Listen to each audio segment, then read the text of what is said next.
Episode 6.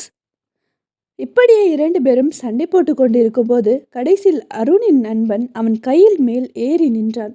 வலி தாங்க முடியாமல் சந்தோஷ் கத்த அருண் கையில் ஒரு பெரிய கல்லை எடுத்து வைத்து கொண்டு, இங்க பார், இந்த கேஸ் மரியாதையாக வாபஸ் வாங்கு, இல்லை உன் கையை நான் உடைச்சிடுவேன் என்று மிரட்டினான். ஓ, மிரட்டலுக்கெல்லாம் நான் பயப்பட மாட்டேன் என்று கூற அந்த கல்லை கையில் தூக்கி எறிந்தான். அவன் வழியில் ஆ என்று தாங்க முடியாமல் கத்தினான். இந்த சத்தம் கேட்டு கல்லூரியில் இருக்கும் எல்லோரும் வெளியில் வந்து பார்த்தார்கள். கல்லூரியில் இருக்கும் ஆசிரியர்கள் எல்லோரும் வெளியே வந்த நேரம் யாரென்றே தெரியாத ஒரு மர்ம நபர் ரொம்ப கொலவரியாக ஒரு கத்தியால் அவனை சரமாரியாக குத்த ஆரம்பித்தான். இதை பார்த்த அருண் மற்றும் ஆசிரியர்கள் எல்லோரும் பயந்து நின்றார்கள். இதில் ஒரு ஆசிரியர் அவன் யார் என்று பார்க்கலாம் என்று போகும்போது அவரையும் அடித்து தள்ளிவிட்டு அங்கிருந்து தப்பித்து ஓடினான். அந்த நேரம் சில ஆசிரியர்கள் அவனை ஹாஸ்பிட்டலுக்கு கூட்டி சென்றார்கள். அவனின் நிலைமை ரொம்ப மோசமாக இருந்தது. ஆனால் இந்த பழி அனைத்தும் அருணின் தலையில் விழுந்தது. ஏனென்றால் எல்லோருக்குமே தெரியும், அருண் மற்றும் சந்தோஷுக்குள் இருக்கும் கோபம் மற்றும் வம்பு எல்லாம் இவன்தான் ஆளை வைத்து இப்படி பண்ணியிருப்பான் என்று எல்லோரும் யோசித்தார்கள். அங்கிருந்த ஆசிரியர்கள் எல்லோரும் அருணை பிடித்து போலீசிடம் ஒப்படைத்தார்கள். ஏனென்றால் இந்த கொலைக்கு முயற்சி செய்ததில் அவனும் ஒருவன் தானே. சந்தோஷின் நிலை ரொம்ப மோசமாக இருந்தது. அவனை காப்பாற்ற மிக கஷ்டம் என்று கூறிவிட்டார்கள். அவனின் கிட்னி ரொம்ப டேமேஜ் ஆகி இருக்கிறது, அது உடனடியாக ஆப்ரேஷன் செய்ய வேண்டும் என்று டாக்டர் கூறினார். கூடவே அவன் கைகள் உடைக்கப்பட்டிருந்தது, கையில் பிளேட் போட வேண்டும் என்றும் கூறினார். இதை கேட்ட எல்லோருக்கும் ஒரு மாதிரியாக ஆனது. அப்போது ஒரு நர்ஸ் வந்து, நீங்கள் அவரை பற்றி அவங்களோட அப்பா அம்மா கிட்ட இன்ஃபார்ம் பண்ணிட்டீங்களா? ஏன்னா ஆப்ரேஷன் பண்ண முன்னாடி அவங்க அப்பா அம்மா கிட்ட ஒரு சைன் வாங்கணும். ஸோ நீங்கள் இன்ஃபார்ம் பண்ணிட்டீங்கன்னா சொல்லுங்கள் என்று கூறிக்கொண்டு அவள் சென்றாள். இதை கேட்ட ஹச்ஓடி அவனின் கிளாஸ் டீச்சரை அழைத்து ஃபோன் செய்து விஷயத்தை சொல்ல கூறினார். சரி என்று கூறி அவளும் சொல்ல அம்மா பயங்கரமாக பயந்து அழுது மயங்கிய விழுந்தாள். சிறிது நேரம் கழித்து சஞ்சனா அக்காவும் அம்மாவும் ஹாஸ்பிட்டலுக்கு வர என்ன ஆனது என்று தெரியாமல் பதறிக்கொண்டிருந்தார்கள். அவர்கள் விஷயத்தை கூற அம்மாவுக்கு பயங்கரமான பயம். அவள் ரொம்ப பயந்து போய் நடுங்க ஆரம்பித்து விட்டாள். கூடவே தன் மகன் உயிருக்கு போராடி கொண்டிருக்கிறான் என்ற விஷயத்தையும் அவள் கூறினாள். இதை கேட்ட சந்தோஷின் அப்பாவும் ரொம்ப பயந்து ஓடி ஹாஸ்பிட்டலுக்கு வந்தார். கூடவே அவர் நண்பரும் வந்திருந்தார். அவரின் நண்பர் இந்த குடும்பத்திற்கு ஆறுதல் கூறினார். அவர்கள் கண்ணீர் மட்டும் போகவே இல்லை. இதில் சஹானா மற்றும் சஞ்சனா தோளில் சாய்ந்து கொண்டு கதறி கதறி அழுதாள்.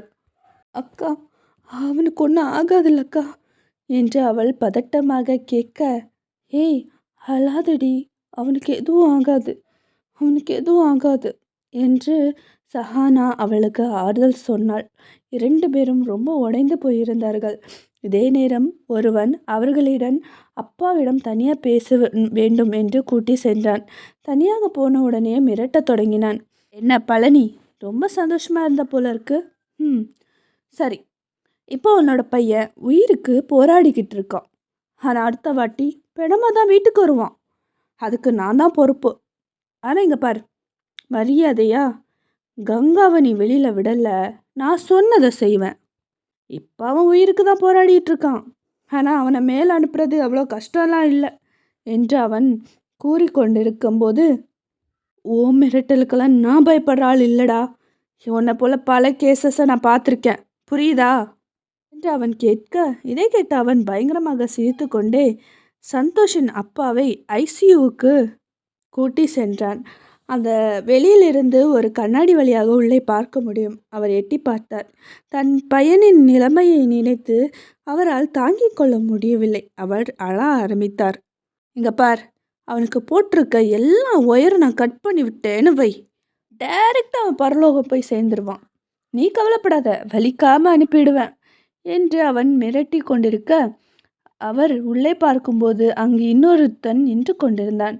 அவன் டாக்டர் போல் வேடம் போட்டு கொண்டிருந்ததால் அவனை யாரும் கண்டுபிடிக்கவில்லை. அவன் கையில் ஒரு கத்தி இருந்தது.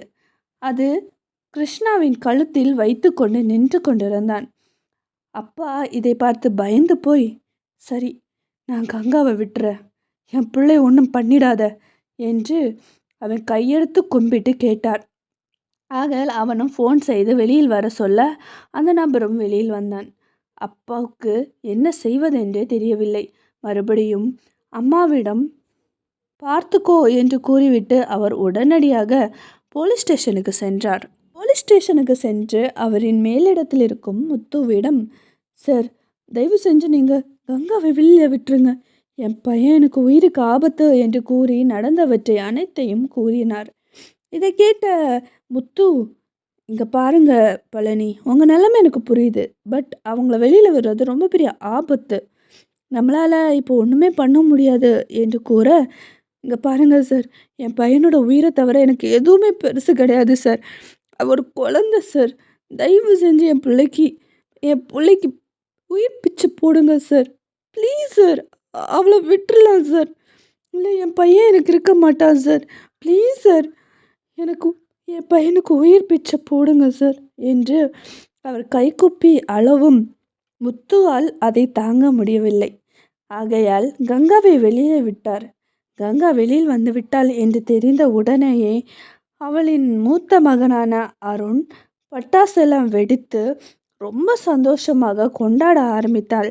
ஆனால் அவர்கள் வீட்டுக்கு செல்லாமல் அவள் ஹாஸ்பிட்டலுக்கு சென்றாள்.